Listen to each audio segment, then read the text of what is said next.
dalam setiap aksi harus memenuhi prinsip-prinsip business judgment rule. Yang paling esensi di dalamnya adalah bagaimana kita tidak ada konflik kepentingan dan tentunya mengindahkan aturan perundangan yang berlaku.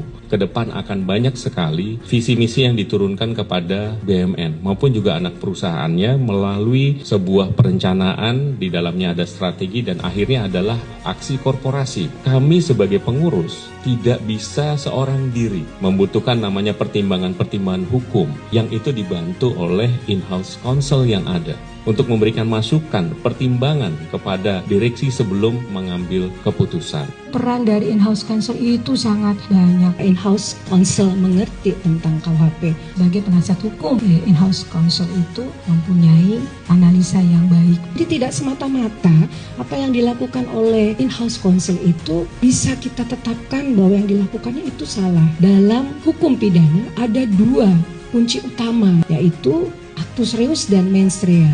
Tidak hanya perbuatan, tapi juga dengan niat. Kalau nggak ada niat plus perbuatan, itu tidak bisa dinyatakan bersalah. Restoratif justice. Jadi kita tidak semata-mata harus menghukum fungsionalisasi hukum pidana.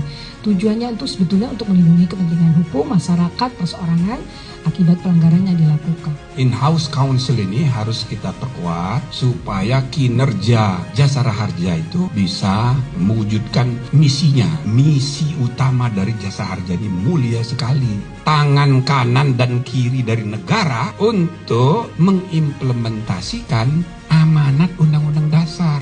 Negara hukum itu esensinya a rule of the law, not of man. Pemerintahan bukan oleh orang, pemerintahan oleh aturan. Jadi atasan kita bukan orang, tapi aturan. Orang itu hanya role model aja. Semua keputusan-keputusan harus sesuai dengan hukum. Kemampuan kita sebagai legal counsel itu harus update terus tentang informasi hukum. Sehingga begitu kita memberi masukan kepada pimpinan, kepada atasan, be professional, memberi manfaat bagi sekitar, bagi atasan kita. Semua hal yang berkaitan dengan hal-hal yang baik itu disebut integritas. Syarat berintegritas itu, ambil hakmu, jangan lebih dari semestinya. Berikan kewajibanmu, jangan kurang dari seharusnya. Kalau saudara bisa terapkan, praktekkan itu dalam praktek hari-hari di Jasara Harja, aman.